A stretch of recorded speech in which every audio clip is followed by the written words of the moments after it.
యెషయా గ్రంథము 65వ అధ్యాయము మొదటి 2 వచనాలను చదువుకున్నాం.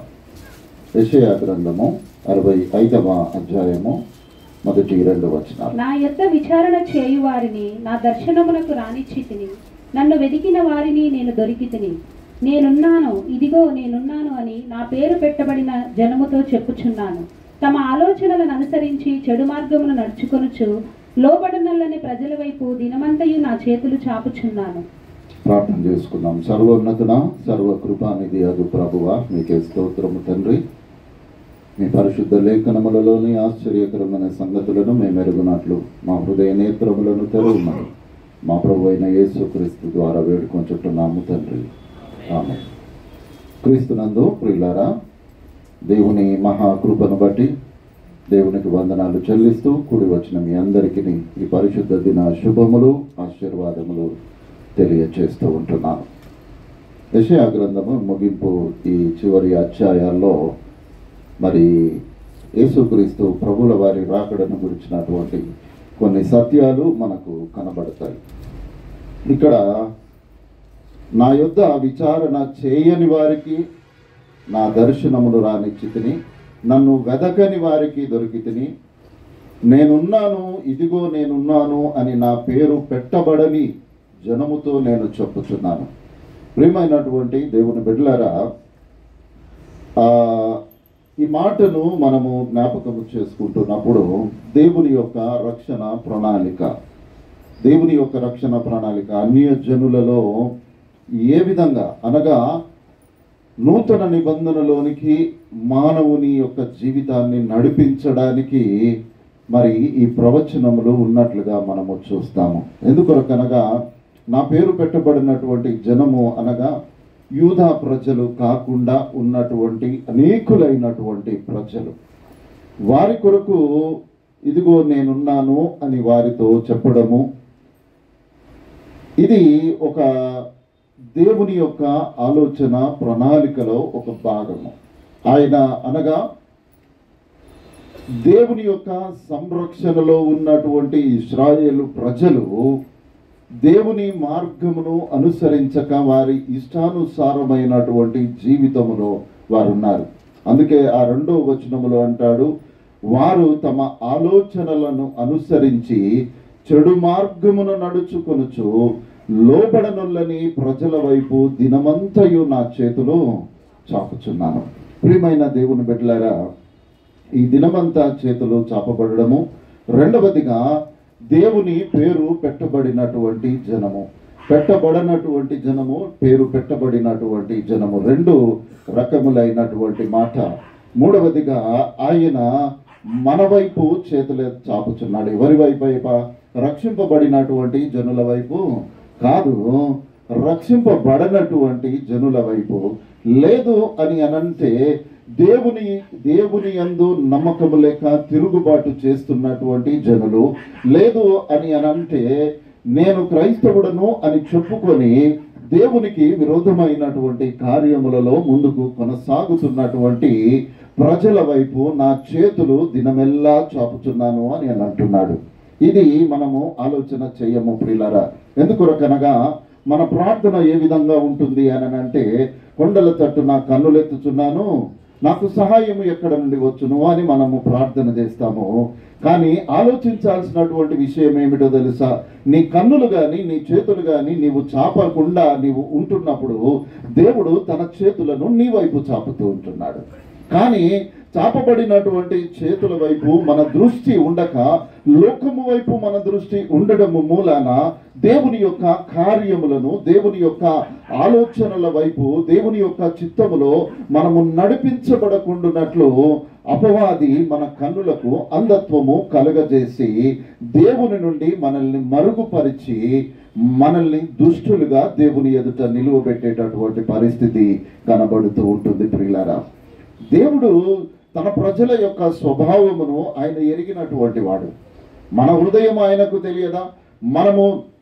మనము రక్షింపబడినటువంటి వారి ఎడల ఆయన కృప చూపుతూ, రక్షింపబడిన వారి ఎడల ఆయన యొక్క క్షేమం ప్రణాళిక నిత్యము కనబరుస్తూ ముందుకు కొనసాగుతూ ఉంటున్నటువంటి సందర్భంలో తన ప్రజలు అయినటువంటి వారి కొరకు దేవుడు సెలవిస్తున్న మాట, వీరు లోబడని ప్రజలు అని దేవుని యొక్క ఆలోచన ప్రియులారా.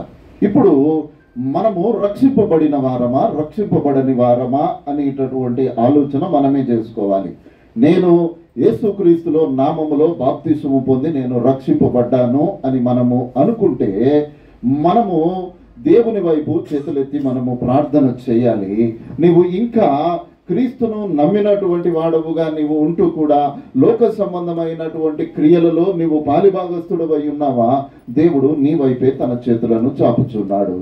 ఎంతకాలము చాపుతారయ్యా? ఒకసారి మనల్ని మనమే ఆలోచన చేసుకోవాలి. అందుకే సామెతల గ్రంథకర్త మాట రాస్తాడు, చూడండి, మొదటి అధ్యాయము 24వ వచనము.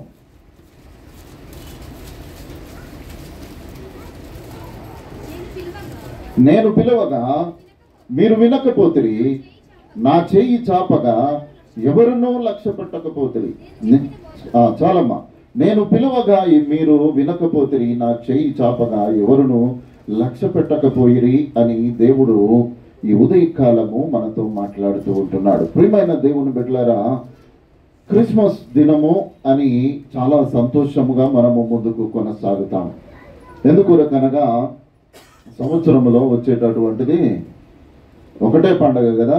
ఈ ఒక్క పండుగ వస్తుంది కాబట్టి ఈ పండుగలో మనము ఆనందించి సంతోషించుదము అని ఆలోచనల్లో క్రైస్తవ లోకము ఉన్నది.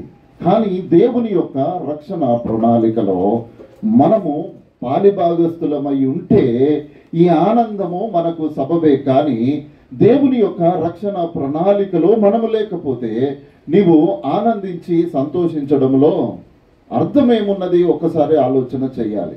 ఎందుకొరకనగా నేను దేవునితో ఉంటాను, నేను లోకముతో కూడా ఉంటాను అని అనంటే రెండు రకములైనటువంటి ఆనందం ఉంటుంది. ఒకటి క్రీస్తులో ఆనందించడము, రెండవది లోకముతో ఆనందించడము.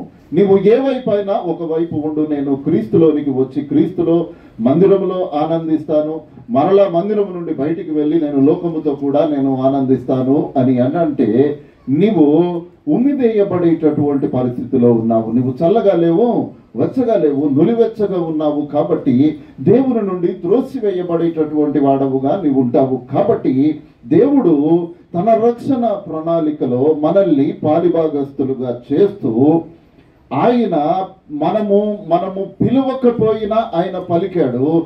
మనము ఆయన సన్నిధిని కోరుకొనకపోయినా ఆయన సన్నిధి మనకు తోడుగా ఉంచి మనల్ని నడిపిస్తున్నాడు. ఎందుకొరకనగా ఆయన యొక్క ఆ కృపాక్షేమము, ఆయన యొక్క ఆ నిత్య జీవములో మనము కూడా పాలిభాగస్తులముగా ఉండాలి అనేటటువంటి ఆయన ప్రణాళికలో మరి మనము ఉండాలి అనేటటువంటి విషయాన్ని దేవుడు జ్ఞాపకము చేస్తూ ఉంటున్నాడు. చూడండి, ఇర్మియా గ్రంథము 4వ అధ్యాయము 14వ వచనము.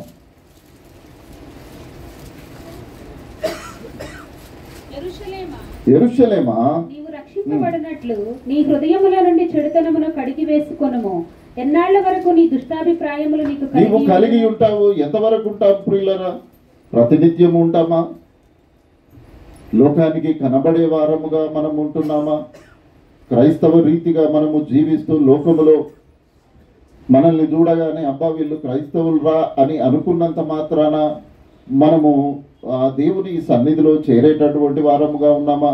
లేకపోతే ఈ క్రిస్మస్ ఆనందములో నిజంగా మనము పాలిభాగస్తులమై ఉన్నామా?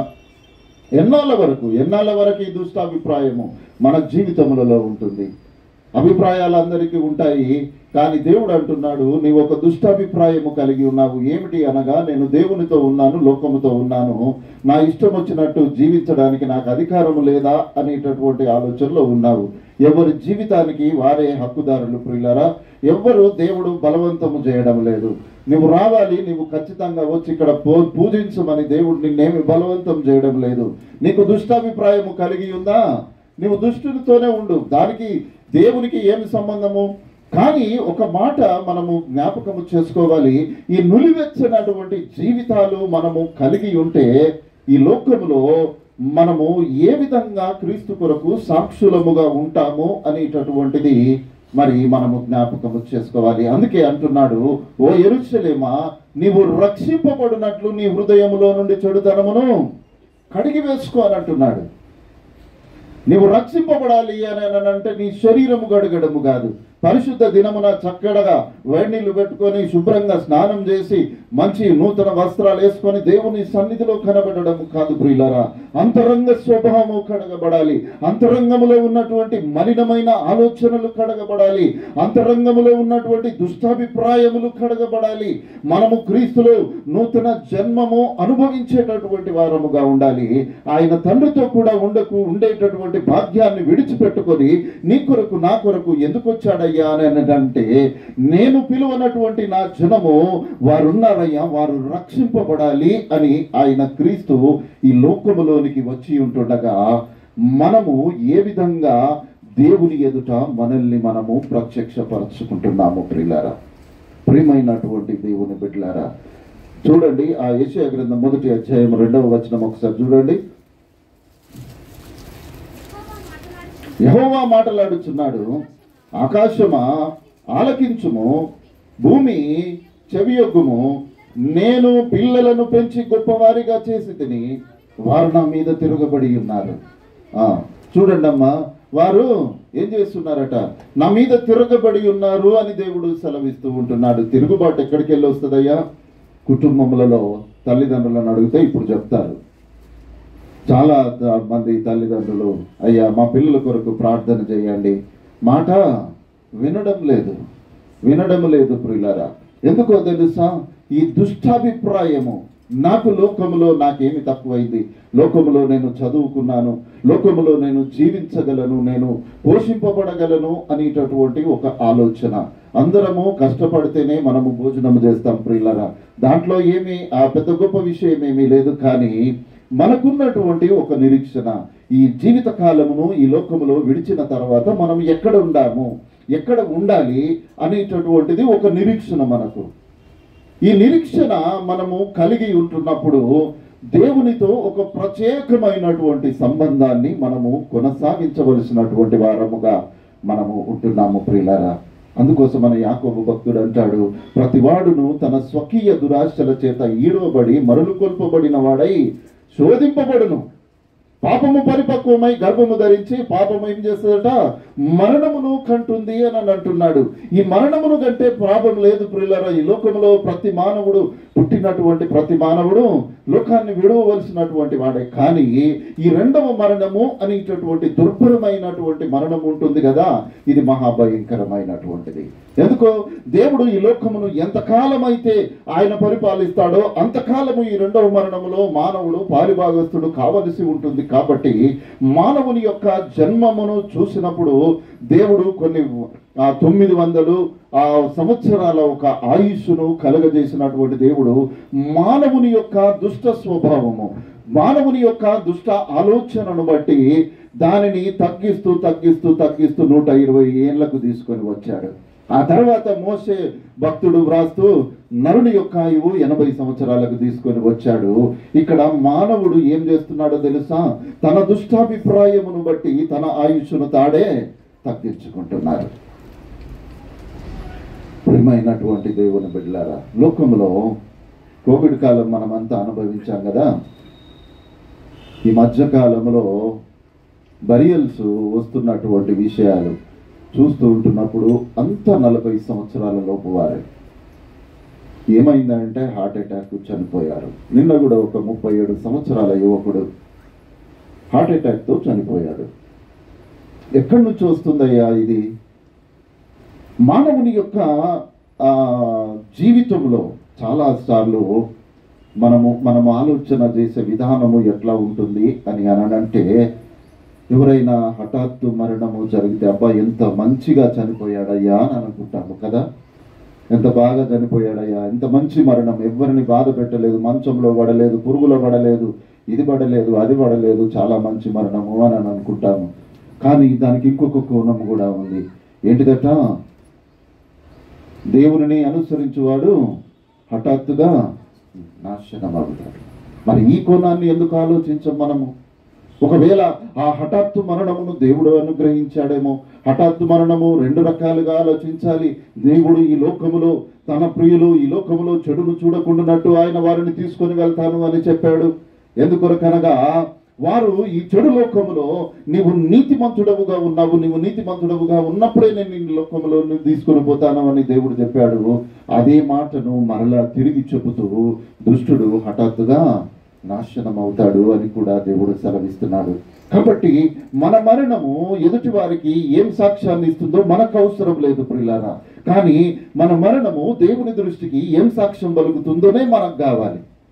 లోకంలో ఎవడన్నా ఏమైనా అనుకోని, వీడు దుష్టుడు కాబట్టి తెలివి చచ్చిపోయాడు అని అనుకున్నా బాధ లేదు, మంచోడయ్యా తెలివి చచ్చిపోయాడు అనుకున్నా బాధ లేదు. వాడు ఏమనుకున్నా దాని ద్వారా నీకు వచ్చేటటువంటి లాభము కుటుంబంలో వచ్చే లాభం ఏమీ లేదు. కానీ దేవుని యొక్క సాక్ష్యాన్ని మనము కలిగి లోకాన్ని విడిచిపెట్టామా, మనము దేవుని దృష్టిలో నీతిమంతులముగా ఆయన పరలోక రాజ్యంలో మనము చేర్చబడతాము. అందుకోసమనే దేవుడు అంటున్నాడు, ఎన్నాళ్ళ వరకు నీవు ఈ దుష్టాభిప్రాయమును కలిగి ఉంటావు, ఎన్నాళ్ళ వరకు దేవుని మీద నువ్వు తిరుగుబాటు చేస్తూ ఉంటావు. దేవుడు అంటున్నాడు, ప్రతివాడు తమ స్వకీయ దురాశల చేత ఈర్వబడి మరులు కొలపబడినటువంటి వాడై వాడు శోధింపబడుతున్నాడు అనేటటువంటి విషయాన్ని మరి ఇక్కడ దేవుడు మనకు జ్ఞాపకము చేస్తూ ఉంటున్నాడు. కాబట్టి ప్రియమైన దేవుని బిడ్డలారా, మనము ఈ లోకంలో మనము ఆలోచన చేస్తూ ఉంటున్నప్పుడు మన జీవితాలను మనమే పరిశీలన చేసుకోవాలి. ఎందుకొరకనగా మన స్వభావము ఏ విధంగా ఉంటుంది అని అంటే, మనకు కలిగినటువంటి స్థితిని బట్టి కొన్నిసార్లు మన మాటలు బయటికి రావచ్చు ప్రియులారా. ఒక వెహికల్ ఉందనుకోండి, ఆ వెహికల్ మనము నడుపుతూ ఉంటున్నప్పుడు దాంట్లోకి వెళ్ళి కొన్ని సౌండ్స్ వస్తాయి కదా, ఏదో శబ్దాలు వస్తాయి. దాన్ని బట్టి బండి ఆపి మనం ఏం చేస్తాము, అయ్యా ఈ బండి ఏదో పాడైపోయింది, ఇది శబ్దాలు చేస్తుంది అని షెడ్డుకు తీసుకొని పోతాము. ఇది ఒక మానవుడు సృష్టించినటువంటి ఒక వస్తువు యొక్క స్థితి. మానవుని యొక్క స్థితి ఏముంటుందో తెలుసా? ఎప్పుడైతే వీడు చెడిపోతాడో, ఈ దుష్టాభిప్రాయము కలిగి ఉంటాడో, ఎప్పుడైతే తిరుగుబాటు లక్షణం ఉంటుందో, వాని స్వభావము బండి స్వభావం వలె నోరు మాట్లాడుతూ ఉంటుంది. ఎవడైతే గర్వపు మాటలు, మాట్లాడకూడనటువంటి మాటలు, తిరుగుబాటు మాటలు వాడి నోటి నుండి ఎప్పుడైతే వస్తాయో, ఇక వాడు షెడ్డుకు పోయే రోజులు వచ్చాయని జ్ఞాపకం చేసుకోవాలి పిల్లలు. ఎవడు ఏం చెప్పాల్సినటువంటి అవసరం లేదు, ఎవడు చెప్పాల్సిన అవసరం లేదు. నీవు నడుపుతున్నటువంటి బండి శబ్దం చేస్తే అది షెడ్డుకు పోవాలని నీకు ఏ విధంగా అయితే తెలుస్తుందో, దేవుడు అనుకుంటాడు నీ నోటి నుండి వచ్చే గర్వపు మాటలు, అసంబద్ధమైనటువంటి మాటలు, తిరుగుబాటు మాటలు, హేళన మాటలు, ఇతరులను గాయపరిచేటటువంటి మాటలు నీ నోటి నుండి ఎప్పుడైతే వస్తుంటున్నాయో, దేవుడు అనుకుంటున్నాడు అయ్యా ఇక నీవు షెడ్డుకు పోవాల్సిందే అని దేవుడు అనుకుంటాడు. దానిని మనము గ్రహించవచ్చు. కాబట్టి ప్రియమైనటువంటి దేవుని బిడ్డలారా, మనము స్వకీయ దురాశల చేత ఈడవబడుచు ఉంటున్నాము. దేవుని దృష్టిలో మనము తిరుగుబాటు చేసేటటువంటి వారముగా మనం ఉంటున్నాము. కానీ యేసుక్రీస్తు ప్రభుల వారు ఆ విధంగా ఆలోచన చేయడం లేదు. చూడండి ప్రియులారా, యెషయా గ్రంథము 63వ అధ్యాయము 9-10 వచనాలు చూడండి.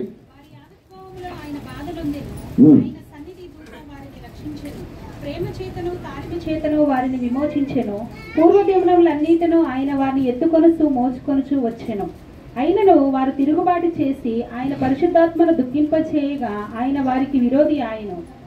తానే వారితో యుద్ధము ఏం చేశాడు?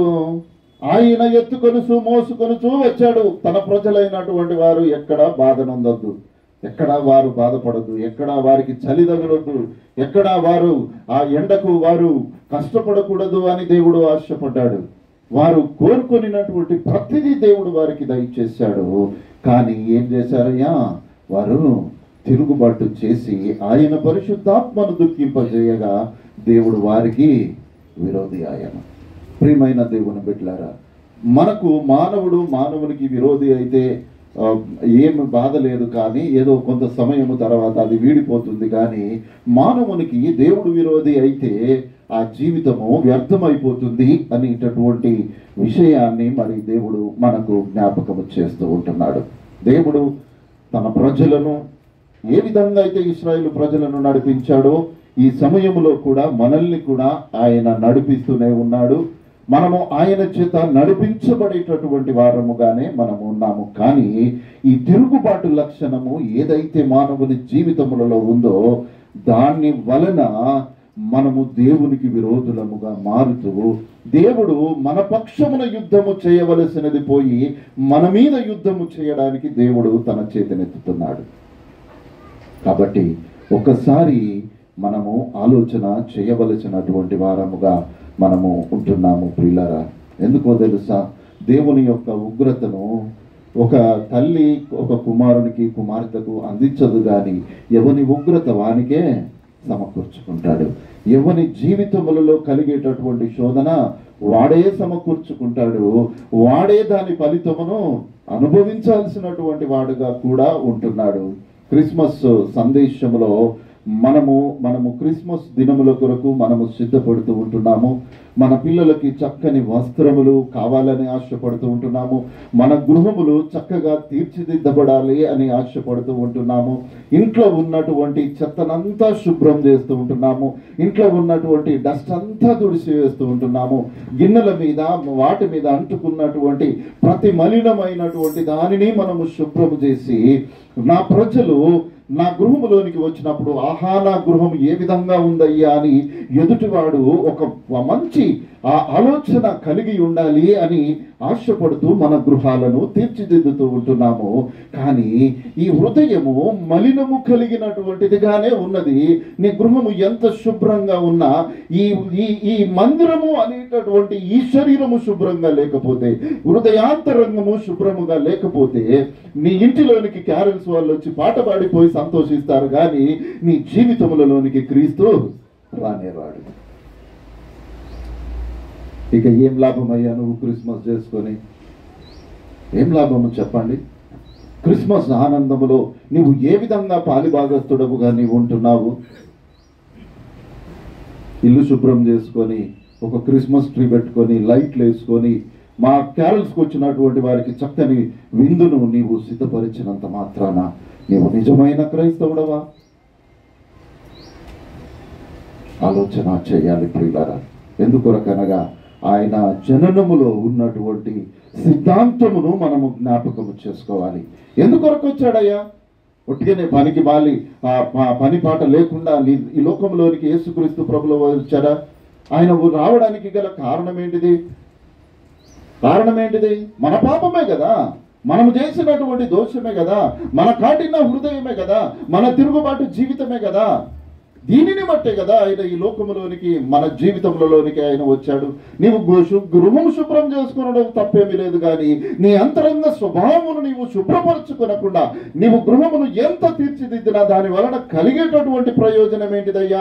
బయటి వాడు వచ్చి ఆహా ఓహో అబ్బా ఎంత బాగుంది అని అనిపోతాడు తప్ప, క్రీస్తు సాక్ష్యము నీ జీవితములలో లేకపోతే మనము క్రిస్మస్ జరుపుకున్నా ఒకటే, జరుపుకోకపోయినా ఒకటే, నూతన వస్త్రం వేసుకున్నా ఒకటే, వేసుకోకపోయినా ఒకటే ప్రియులారా. కాబట్టి ప్రియమైనటువంటి దేవుని బిడ్డలారా, తను ఎరగనటువంటి ప్రజల కొరకు ఆయన ఈ లోకములోనికి వచ్చాడు అనేటటువంటి సత్యాన్ని మరి దేవుడు ఈ ఉదయకాలము మనకు జ్ఞాపకం చేస్తున్నాడు. అందుకే పౌలు గారు రోమా సంఘానికి వ్రాస్తూ ఆయన అంటాడు, నీ నాటిన్యమును మార్పు పొందని నీ హృదయమును అనుసరించి ఉగ్రత దినమందు నీకు నీవే ఉగ్రతను, ఆయన తీర్పు బయలుపరచబడే దినమందు నీకు నీవే ఉగ్రతను సమకూర్చుకొనుచున్నావు. ఎవ్వడు సమకూర్చడం లేదు ప్రియులారా. కుటుంబంలో తల్లి తండ్రి కలిసి బిడ్డలకు బట్టలు సమకూరుస్తారు, పుస్తకాలు ఫీజులు కావలసినవి సమస్తము సమకూర్చుకుంటారు. కుటుంబం అంతా కలిసి తీర్పు బయలుపరచబడు తీర్పు దినమందు ఉగ్రతను కూడా సమకూర్చుకుంటున్నాము.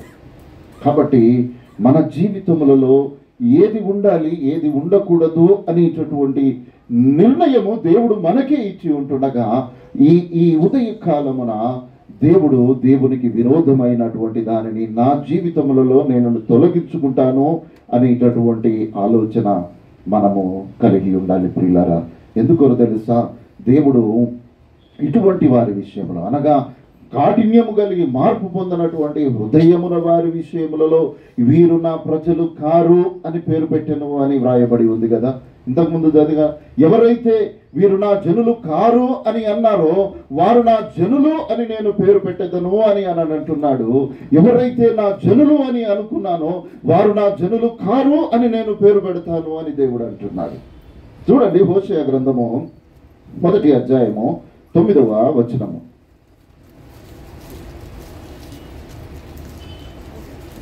1:9. ఇశ్రాయేలీల జనసంఖ్య అమితమై లెక్కలేని సముద్రపు ఇసుకంత విస్తారమగును. ఏ స్థలమందు మీరు నా జనులు కారన్న మాట జనులు వారితో చెప్పుదురో ఆ స్థలముననే మీరు జీవము గల దేవుని కుమారులై ఉన్నారని వారితో చెప్పుదురు. యెహోవా ప్రవక్తకు సెలవిచ్చినది ఏమనగా, మీరు నా జనులు కారు, నేను మీకు దేవుడనై ఉండను గనుక లో అమ్మి అని ఇతనికి పేరు పెట్టుము, నా జనులు కారని ఇతనికి పేరు పెట్టుము. హోషేయకు దేవుడు ప్రత్యక్షమై ఒక స్త్రీ దగ్గరికి, వ్యభిచారము చేయుచున్నటువంటి స్త్రీ దగ్గరికి వెళ్ళి నీవు వివాహం చేసుకోమని వారి ద్వారా కలిగినటువంటి సంతానమునకు ఏ పేరు పెట్టమంటున్నాడో తెలుసా? నా జనము కారు వీరు అనే పేరు పెట్టమని అక్కడ మాట్లాడుతున్నట్లుగా చూస్తూ ఉంటున్నాము. ఎక్కడైతే దేవుడు యెషయా ప్రవక్తతో మాట్లాడాడు, వీరు నా జనులు కారు, వీరికి నా జనులని నేను పేరు పెట్టుదును అని అంటుండగా హోషేయ ప్రవక్త కాలము వచ్చేసరికి దేవుడు అంటున్నాడు, వీరు నా జనులు కారు అని పేరు పెట్టుము అని అక్కడ మాట్లాడుతున్నట్లుగా చూస్తాము. చూడండి, సామెతల గ్రంథము 24వ అధ్యాయము 8వ వచనము.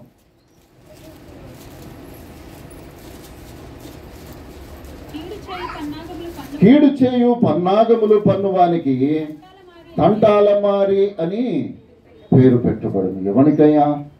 దుష్టునికి, దుష్టాభిప్రాయము కలిగి ఉన్నటువంటి వానికి తంటాలమారి అని పేరు పెట్టబడును అని అంటున్నాడు. ఒకవేళ ఆ పేరు మనకున్నదేమో ప్రియులారా, మన కుటుంబంలో తల్లిదండ్రులు చక్కని పేర్లు పెడతారు కదా, మంచి పేర్లతో దేవుడు మనము మన కుటుంబంలో పిలువబడాలని మనము ఆశపడతాము. ఆ సంతోషమే ప్రియులారా. కానీ ఆ పేరు కాకుండా దేవుడు ఇంకొక పేరు పెడతాను అని అంటున్నాడు. అది మనకు తెలియదు, కానీ దేవుని దృష్టిలో అదే పేరు మనకు ఉంటదేమో. ఒకసారి మనము భయము కలిగిన వారముగా ఉండాలి. ఎందుకొరకనగా దేవుడు అంటున్నాడు, తంటాలమారి అని నీకు పేరు పెట్టబడును అని అంటున్నాడు. అది ఎవరికి తెలుసు? ఇది ఏ దుష్టాభిప్రాయము దేవుని ఎదుట తిరుగుబాటు చేసేవాడు ఎవడైతే ఉన్నాడో వానికి ఈ పేరు పెట్టబడును అని అక్కడ చెప్తున్నట్లుగా మనము చూస్తున్నాము. చూడండి, ఇంకొక మాట చూడండి, యెషయా గ్రంథము 30వ అధ్యాయము 7వ వచనము. ఐగుప్తు వలన సహాయము పనికి మాలినది, నిష్ప్రయోజనమైనది, అందుచేతను ఏమీ చేయక ఊరకుండు గప్పాలమారి అని దానికి పేరు పెట్టి. ఏ పెడతాడట? బైబిల్ గ్రంథంలో ఎన్ని పేర్లు ఉన్నాయో చూసారా ప్రియులారా? మనకు తెలియదు. ఎందుకోసం అనంటే మన బైబిల్ ఎప్పుడు గూట్లో ఉంటది కాబట్టి మనకు తెలియదు. కానీ దేవుడు అంటున్నాడు, నీకు గప్పాలమారి అని పేరు పెడతాను, నీకు తంటాలమారి అని పేరు పెడతాను అని దేవుడు అంటున్నాడు.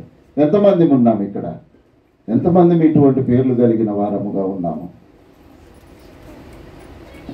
చూడడానికి క్రైస్తవులము ఏ విధంగా మనము జీవిస్తూ ఉంటున్నాము?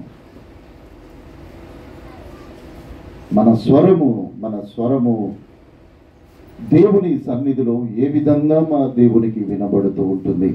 మనము చేతులెత్తి ఆయనకు ప్రార్థిస్తూ ఉంటున్నప్పుడు మన ప్రార్థన దేవుని సముఖములో చేర్చబడుతూ ఉంటున్నదా లేదా? దేవుడు అంటున్నాడు, నేనే నీ వైపు చేతులెత్తుతున్నాను అని అంటాడు. మారుమనస్సు పొందని తన ప్రజలు కానటువంటి వారికి, మారుమనస్సు లేనటువంటి జనాంగము వైపు నా చేతులెత్తి నేను వారిని హత్తుకోవాలని దేవుడు ఆశపడుతూ ఉంటుండగా మనము దేవునికి విరోధముగా మనము చేతులెత్తి మనము ముందుకు కొనసాగుతూ ఉంటున్నాము. కాబట్టి ప్రియమైన దేవుని బిడ్డలారా, ఈ నూతన నిబంధన ప్రవేశము యేసుక్రీస్తు ప్రభుల వారు శరీరధారిగా లోకములోనికి ఆయన వచ్చి తననెరుగనటువంటి ప్రజల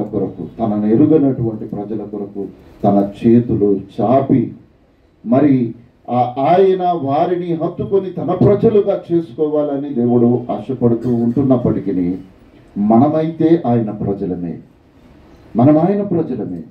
ఆయన రక్తములో శుద్ధి చేయబడినటువంటి వారము, ఆయన శరీర రక్తములో పాలు పంపును పొందుకున్నటువంటి వారము. కానీ ఇంకా దుష్టాభిప్రాయము ఉంటుంది కదా, ఉంటుందా? ఉంటుంది ప్రియులారా. ఎన్నాళ్ళ వరకు ఈ దుష్టాభిప్రాయం? ఎన్నాళ్ళ వరకు? కొన్ని విషయాలు దేవునికి వదిలేసేయాలి. కొన్ని విషయాలు, కొన్ని ఆలోచనలు దేవుని సహాయము కొరకు మనము ఎదురు చూస్తూ ఉండాలి. కానీ మానవుని జీవితములలో అటువంటిది ఉండదు ప్రియులారా. మన బాధాకరమైన విషయము, ఒక సంఘ కాపరి ఆంధ్రాలో జరిగినటువంటి సందర్భము. పాప, ఒక చిన్న పాప, 7 years బేబీ తీవ్రమైన అనారోగ్యము చేత ఉన్నప్పుడు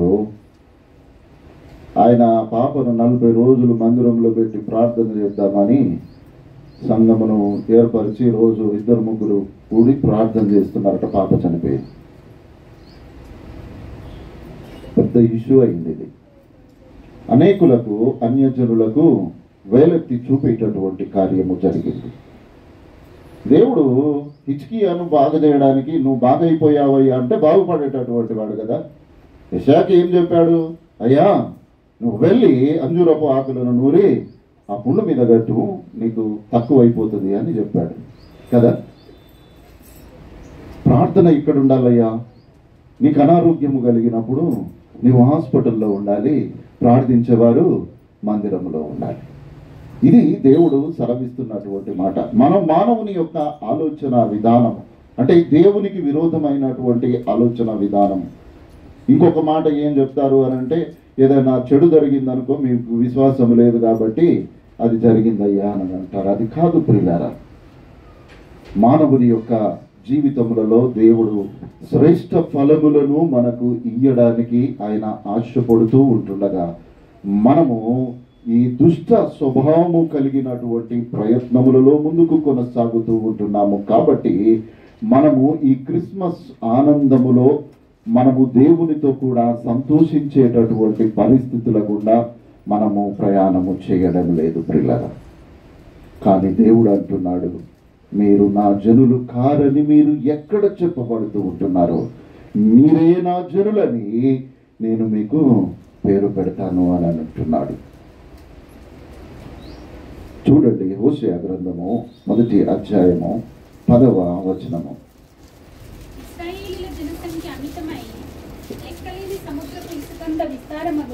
ఏ స్థలమందు మీరు నా జనులు కారన్న మాట జనులు వారితో చెప్పుదురో, ఆ స్థలముననే మీరు జీవము గల దేవుని కుమారులై ఉన్నారని వారితో చెప్తాను అని దేవుడు అంటున్నాడు. ఏ స్థలములై అయితే మీరు నా జనులు కారని అంటున్నారో, అక్కడ ఆ స్థలముననే మీరు జీవము కలిగిన దేవుని కుమారులని చెప్పబడుతుంది అని దేవుడు మనతో మాట్లాడుతూ ఉంటున్నాడు. కాబట్టి ప్రియమైనటువంటి దేవుని బిడ్డలారా, మన జీవితాలను మార్చుకోవాలి. ప్రతి పరిశుద్ధ దినమున ఏదో ఒక మాట మన హృదయాన్ని తాకుతుంది, తాకదా? ఖచ్చితంగా తాకుతుంది. కానీ దాన్ని మార్చుకోకపోతే కష్టము. మన హృదయాన్ని తాకినటువంటి ఏదైతే ఆ మాట దేవుడు మాట్లాడాడో, దాని ద్వారా మనము నూతన జీవము పొందడానికి మనము ప్రయత్నము చేస్తూ ముందుకు కొనసాగాలి. దాన్ని మార్చుకోవడానికి ప్రయత్నము చేసుకోవాలి. చాలా అలవాట్లు మానవుని జీవితములలో మార్చుకోలేనటువంటివి అనేకములు ఉంటాయి. కానీ ప్రయత్నము ఏదైతే ప్రారంభము చేస్తామో దాని నుండి విడుదల పొందడానికి మాత్రము దేవుడు మనకు శక్తిని అనుగ్రహిస్తాడు.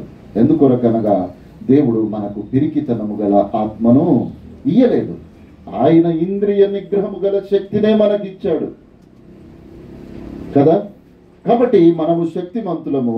దేవుడు అంటున్నాడు, మీరు జీవము కలిగిన దేవుని కుమారులు అని చెప్పబడుదురు అని దేవుడు సాక్ష్యము పలుకుతూ ఉంటుండగా, మనము ఏ విధంగా మనము ఉన్నామో ఒక్కసారి జ్ఞాపకము చేసుకోవాలి. ఇంకొక మాట చూడండి, యెషయా గ్రంథము 55వ అధ్యాయము 5వ వచనము.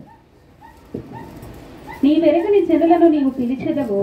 నిన్నెరగని జనులు యెహోవా నిన్ను మహిమపరచగా చూచి నీ దేవుడైన యెహోవాను బట్టి ఇశ్రాయేలు పరిశుద్ధ దేవుని బట్టి నీ యొద్దకు పరిగెత్తి వచ్చారు. నీవెరుగని జనులలో నీవు పిలిచెదవు, నిన్నెరుగని జనులు యెహోవా నిన్ను మహిమపరచగా నీ దేవుడైన యెహోవాను బట్టి ఇశ్రాయేలు పరిశుద్ధ దేవుని బట్టి నీ యొద్దకు పరిగెత్తుకొని వచ్చేదారు. ఎందుకో తెలుసా? మీరు జీవము కలిగిన దేవుని కుమారుడు. మీరు జీవము కలిగిన దేవుని కుమారుడు. ఎఫెసీ సంఘానికి పౌలు గారు రాస్తూ అంటాడు, ఆ కాలమందు ఇశ్రాయేలులతో సహపౌరులముగాక పరిశుద్ధుల ఆ పరదేశులమును వాగ్దాన నిబంధనము లేని పరజనులను నిరీక్షణ లేని వారమునై ఉండగా దేవుడు ఏం చేశాడు? మీరు క్రీస్తుకు దూరస్తులై ఉంటిరి కానీ దేవుడు మరి మిమ్ములను జ్ఞాపకము చేసుకొని ఆయన తనలో మిమ్ములను నిలుపుకొనెను అనేటటువంటి మాట ఆయన అక్కడ వ్రాస్తాడు. దేవునికి దూరస్తులముగా, ఆయనకు అయిష్టలముగా, వాగ్దానము లేనటువంటి పరజనులముగా, నిరీక్షణ లేనటువంటి వారముగా, దేవుడు లేనటువంటి వారముగా మనమున్నప్పటికీ ఆయన మీరు నా జనులు, నా ప్రజలు అని అన్యజనులలో నుండి పిలువబడి, అన్యజనులలో నుండి రక్షింపబడి, ఆయన నామమును ఎరిగినటువంటి వారముగా, ఆయన శరీర రక్తములో పాలు పంపులు పొందుతున్నటువంటి వారముగా మనము లోకములో నివసిస్తూ ఇంకా దేవునికి దూరస్తులమై ఒకవేళ ఉన్నామేమో. ఒకసారి ఆలోచన చేద్దాము. మన జీవితము ఎప్పుడు ముగింపు ఉంటుందో మనకు తెలియదు ప్రియులారా. కాబట్టి ప్రతి రాత్రి కొంతమంది గాఢ నిద్ర ఉంటుంది కదా, మంచిగా నిద్రపోతారు, దేవునికి స్తోత్రం. కానీ మరలా మేల్కుంటామో లేదో మనకు తెలియదు ప్రియులారా. మరలా మనం మేల్కుంటామో లేదో మనకు తెలియదు.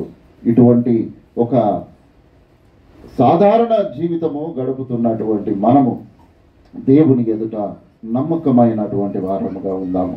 క్రీస్తు జననములో ఉన్నటువంటి ఆ గొప్ప సందేశాన్ని మన జీవితములలో ఉంచుకొని క్రీస్తు కొరకు మనము సాక్షులముగా ఉందాం. ఆయన తండ్రితో ఉండాలి, కానీ నీ కొరకు నా కొరకు లోకములోనికి వచ్చాడు. మనం ఎక్కడ ఉండాలి? మనము తండ్రితో ఉండడానికి మనం ఆశపడాలి. కానీ మనం ఎక్కడ ఉంటాము? ఇంట్లో ఉంటాము, లేకపోతే కూరగాయల మార్కెట్లో ఉంటాము, లేకపోతే వంటింట్లో ఉంటాము, లేకపోతే బట్టలు ఉతికే దగ్గర ఉంటాము, లేకపోతే వంట చేసుకునే దగ్గర ఉంటాము. కానీ దేవుడు ఆ విధంగా లేడే. ఆ పరలోక రాజ్యములో ఉండాల్సినటువంటి దేవుడు నీ కొరకు ఈ దుర్భరమైనటువంటి పరిస్థితుల మధ్యలో ఆయన నీ కొరకు వచ్చి ఉంటుండగా నీవు దేవునితో సహవాసము చేయడానికి నీవు ఆశ కలిగి ఒకవేళ లేకపోతే నీవు క్రిస్మస్ జరుపుకోకపోయినా ఒకటే ప్రియులారా. కాబట్టి దయచేసి నేను ప్రేమపూర్వకంగా హెచ్చరిస్తూ ఉంటున్నాను. ఎన్నాళ్ళ వరకు ఈ దుష్టాభిప్రాయమును మనము కలిగి ఉంటాము? ఎన్నాళ్ళ వరకు? దేవుడు ఒకవేళ తన పిలుపును ఈ సమయంలో పిలిస్తే మనము ఎక్కడ ఉంటాము ప్రియులారా? లోకంలో చాలామంది గొప్ప సాక్ష్యము పలకడానికి సిద్ధంగా ఉంటారు. అబ్బా చాలా మంచివారయ్యా, చాలా మంచిగా మాట్లాడేటటువంటి వారు అని గొప్ప సాక్ష్యము పలకడానికి అనేకులు మనం పోయినాక ఆ మేక కూరనో ఏదో కూర కోస్తారు, దానికోసమన్నా వచ్చి ఆ దినాలు కాబట్టి దీని కొరకన్నా 2 మంచి మాటలు చెప్పి కడుపు నిండా తిందామని అనుకునేటటువంటి వారు కూడా ఉంటారు. దానిని బట్టి నీకు ఒక గొప్ప సాక్ష్యము సంఘానికి అయితే దొరుకుతుంది, కానీ నీ ఆత్మ ఎక్కడుందో వారికి తెలియదు ప్రియులారా. కాబట్టి నీ ఆత్మ ఎక్కడుండాలో నీవే నిర్ణయించుకోవాలి. ఎదుటివాడు భార్యనో, భర్తనో, అన్ననో, తమ్ముడో, లోకంలో ఇంకొకడో ఎవడో మనకు నిర్ణయించాల్సిన అవసరం లేదు. నేను పోతే నా దేవుని దగ్గర నేను ఉంటాను అనేటటువంటి ఒక నిరీక్షణ నీకుండాలి. నువ్వు పోయిన తర్వాత వాళ్ళు మేకను కోసుకొని, ఎద్దును కోసుకొని, దున్నపోతును కోసుకొని, ఏమన్నా తినని, ఏమన్నా పోని, ఎక్కడికన్నా పోని, నీకు అవసరం లేదు. ఎందుకొరకనగా మృతులు దేవుని స్తుతించరు. ఇక అయిపోయింది అంతే. వాని శరీరం తీసుకొని పోయి అలా బాధ పెట్టేస్తారు. కాకపోతే ఆత్మ తాను దయచేసిన దేవుని యొద్దకే పోవాలి, కానీ ఇంకొక మార్గంలో పోయి అది కటిక బిలాములో పడకూడదు ప్రియులారా. కాబట్టి క్రీస్తు మన కొరకు ఆ పరలోక రాజ్యంలో ఉండాల్సినటువంటి వాడు ఈ కటిక బిలాములోనికి వచ్చి శాపగ్రస్తుడుగా మార్చాడు. మనము శాపగ్రస్తులముగా ఉన్నటువంటి మనము ఆయనను బట్టి నీతిమంతులముగా తీర్చబడ్డాము. యేసుక్రీస్తు ప్రభుల వారు తన లోకములోనికి వెళ్ళాడు, కానీ మనము ఆ దౌర్భాగ్యము నుండి మనము బయటపడడం లేదు. కాబట్టి ఈ సంవత్సరము 2024వ సంవత్సరము దేవుడు మన జీవితములలో ఒక క్రిస్మస్ దినాన్ని ఇవ్వబోతూ ఉంటున్నాడు. ఒక నూతన సంవత్సరమును మనకి ఇవ్వబోతూ ఉంటున్నాడు. మన జీవితములలో ఉన్నటువంటి మలినమైనటువంటి వాటిని మనము తొలగించుకొని నూతన స్వభావము, అంతరంగములో నూతన స్వభావమును పొందుకొని క్రీస్తు కొరకు సాక్షులముగా ఉండడానికి మనము ప్రయత్నము కొనసాగిద్దాం. పేతురు గారు రాసినటువంటి ముగించుకుందాం. మొదటి పత్రిక 2వ అధ్యాయము 10వ వచనం. ఒకప్పుడు ప్రజగా ఉండక ఇప్పుడు దేవుని ప్రజ అయితిరి, ఒకప్పుడు కనికరింపబడక ఇప్పుడు కనికరింపబడిన వారైతిరి. ఒకప్పుడు దేవుని ప్రజలము కాదు, మనము దేవుని ప్రజలముగా ఉండలేదు. ఒకప్పుడు దేవుని చేత కనికరింపబడలేదు, కానీ ఇప్పుడు కనికరింపబడి ఆయన ప్రజగా మనము ఉంటున్నాము. అందుకోసమనే మనము ఏ విధంగా ఉండాలో మనము హెచ్చరించబడినప్పటికీ మనము ఆ విధమైన జీవితములలోనికి ముందుకు కొనసాగకపోతే అది కష్టతరంగా ఉంటుంది. ప్రియులారా, ఇర్మియా భక్తుడు అంటాడు, నీ మాటలు నాకు దొరకగా నేను వాటిని భుజించి తిని, సైన్యములకు అధిపతియగు యెహోవా దేవా ఏందట, నీ పేరు నాకు పెట్టబడను గనక నీ మాటలు నాకు సంతోషమును, నా హృదయమునకు ఆనందమును కలగచేయుచున్నది. నీ మాటలు దొరకగా నేను పూజించితిని. మనమేం పూజిస్తాము? ఏం పూజిస్తాము? ప్రియమైన దేవుని బిడ్డలారా, పూజించడము తప్పు కాదు. మన కష్టార్జితము మనము పూజిస్తాము. 3 పూటలు కాదు, 4 పూటలు కాదు, అవసరమైతే 5 పూటలు తినండి, 6 పూటలు తినండి, దాంతో ఏం బాధ లేదు. కానీ దేవుని మాటలను మాత్రము కనీసం ఒక్కసారన్నా భుజించాలి. దేవుని మాటలను తీసుకొని పోయి ఎక్కడనో మిద్ద మీదనో గద్దె మీదనో ఎక్కడనో పెట్టేసి మంచిగా మటన్ చికెన్ నేను తింటున్నాను, నా ప్రాణమా తినుము తాగుము సుఖించుము అనేటటువంటి జీవితములలో నుండి ప్రక్కకు తొలగి ఇర్మియా భక్తుడు అన్నట్టుగా నీ మాటలు దొరకగా నేను వాటిని పూజించింది, అవి తేనె కంటే మధురముగా నాకున్నవి అని భక్తుడు చలవిచ్చినటువంటి విషయాన్ని జ్ఞాపకం చేసుకుంటూ ఆయన అంటాడు, ఎందుకో తెలుసా నేను పూజిస్తున్నాను? ప్రభువా దేవా, నీ పేరు నాకు పెట్టబడింది, నీ పేరు నాకు పెట్టబడింది కాబట్టి నీవిచ్చేటటువంటి జీవాహారమును నేను భుజిస్తూ ఉంటున్నాను. ప్రియమైనటువంటి దేవుని బిడ్డలారా, ఈ క్రిస్మస్ దినములలో దేవునిని అంగీకరించిన వారముగా, ఆయన శరీర రక్తములో పాలుపంపులు పొందిన వారముగా, ఇంకా దుష్టాభిప్రాయములు ఏమైనా ఉంటే మన జీవితములలో నుండి తొలగించుకొని ఆయన కొరకు సాక్షులముగా జీవిద్దాం. అటువంటి గొప్ప కృప దేవుడు ఈ ఉదయ కాలమున మనందరికీ దయచేయనుగాక. ఆమేన్.